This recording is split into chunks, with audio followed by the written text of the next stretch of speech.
Welcome to Pylos, traveler. This area, along with the nearby island of Sphakteria, were important battlegrounds during the Peloponnesian War. I always find it a shame that such lovely-looking places were exposed to so much violence. It's difficult to take pleasure in relaxing on the sand, knowing how stained it is with blood. The Peloponnesian War was a great conflict between rivals Sparta and Athens. It lasted many years and cost a great number of lives on both sides. The battles of Pylos and Sphakteria occurred almost one after the other, and culminated with one of the most surprising outcomes in the entire war. But I will not spoil it for you. You'll have to experience it on your own. I'll wait for you at the end of the tour.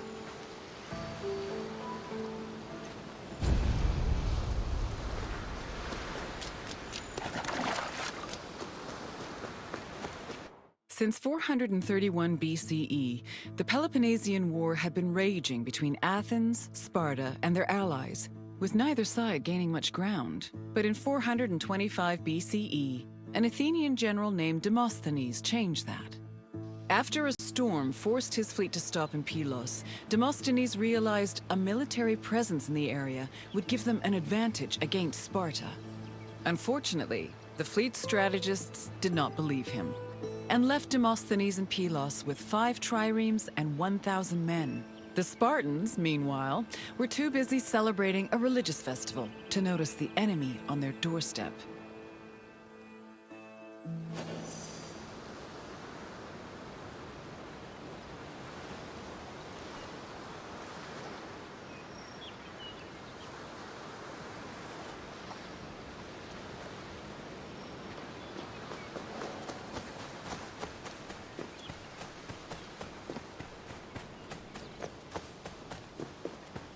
Once Sparta discovered the Athenian presence on Pylos, the Spartan king Agis mustered his troops and fleet.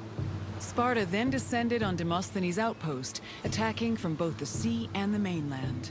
The Athenian general had to mount a hasty defense. He pulled his boats back to the foot of the ramparts and fixed them in place with stakes, providing extra cover.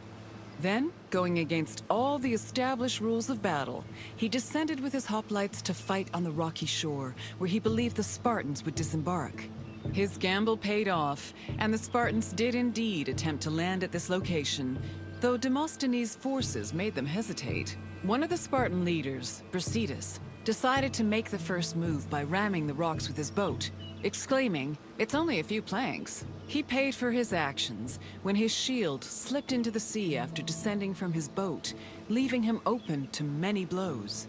The battle raged on into the night and continued to the next day, remaining locked in a stalemate. However, on the evening of the second day, Athenian reinforcements arrived.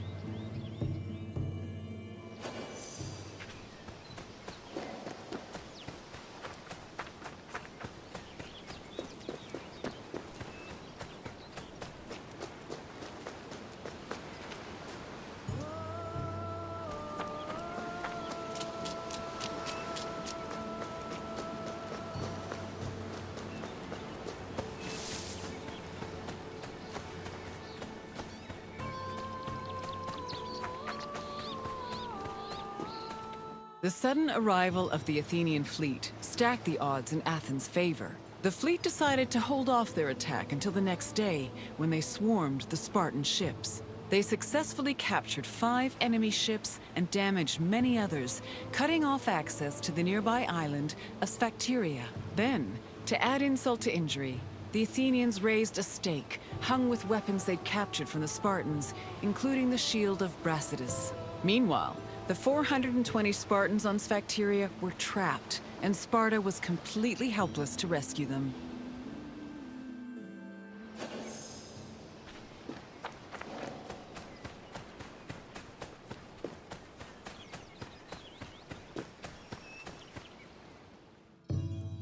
With 420 of their men trapped on Sphakteria, Sparta needed to reevaluate their position. The Spartans on the island were essentially the Athenians' hostages, and Sparta could not move to rescue or resupply them without putting their lives in danger. In an effort to save the trapped soldiers, the Spartan leadership negotiated an immediate truce with the Athenian strategists. Sparta agreed to hold back its fleet and halt their attacks on Pylos, and in return, the Athenians permitted them to send supplies to their men. In the meantime, Sparta sent ambassadors to Athens to try and negotiate a better deal. The hasty truce greatly humiliated Sparta, as they were forced to recognize just how helpless their infantry was in the face of an Athenian fleet.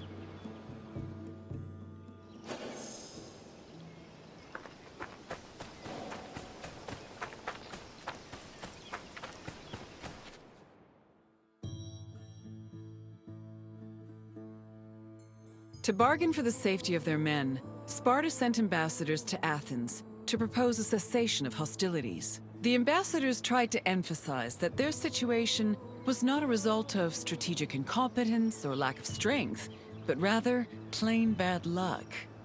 According to them, the Spartans on Sphakteria did not deserve to suffer further, because they were trapped through no fault of their own. These statements provoked the ire of Cleon, a popular Athenian politician known for his populist speeches. Cleon insisted that the terms of negotiations be discussed openly before the assembly and the Athenian people, instead of in private. The Spartan ambassadors were not as comfortable with public speaking as the Athenians, so they decided to leave.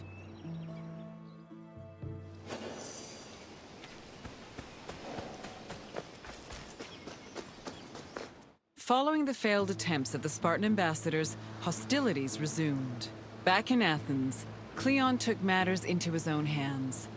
After being elected general, or strategos, he left to join the ongoing battle, accompanied by javelin-armed infantry and archers.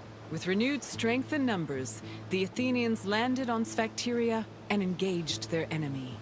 The battle was hard fought, but they eventually managed to surround the remaining Spartans. It was then that Cleon invited the Spartans to surrender, as he hoped to return to Athens with prisoners. The Spartans were exhausted after spending 72 days on the island, so they accepted Cleon's offer and laid down their arms. A Spartan capitulation had previously been unheard of, and the news of their surrender echoed throughout Greece like thunder.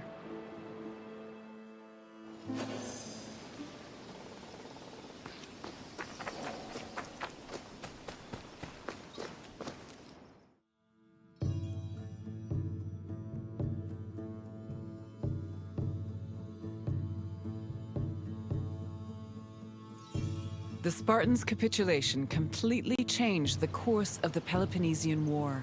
Athens used their new prisoners of war as leverage and threatened to execute them if Sparta ever returned to pillage their lands. This gave the Athenians the freedom to conduct their own raids, which were aided further by their eventual seizing of the island of Cythera. Sparta tried to negotiate for peace, but were unsuccessful. Cleon, meanwhile, was emboldened by his victory and continued to gain popularity with the Athenian people. Popularity that translated to power.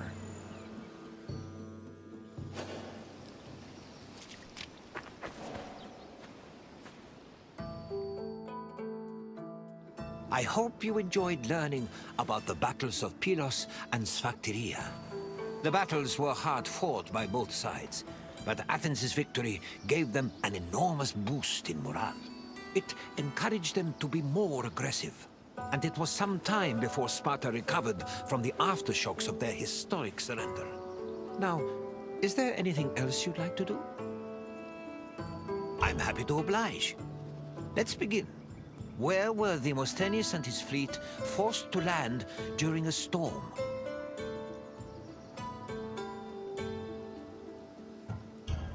Yes, Demosthenes landed at Pylos, where he was inspired to set up an outpost. On to the second question. Which famous Athenian argued with the peace-seeking Spartan ambassadors? Correct. Cleon demanded the terms of the peace be discussed in front of the Athenian assembly, which greatly dissuaded the ambassadors. One last question. Which Spartan general rammed Pylos with his ship? Correct. Brasidas ordered his ship to ram the rocks and lost his shield in the process. You've passed the test. Well done, traveler. I admire your desire for more knowledge. Follow me.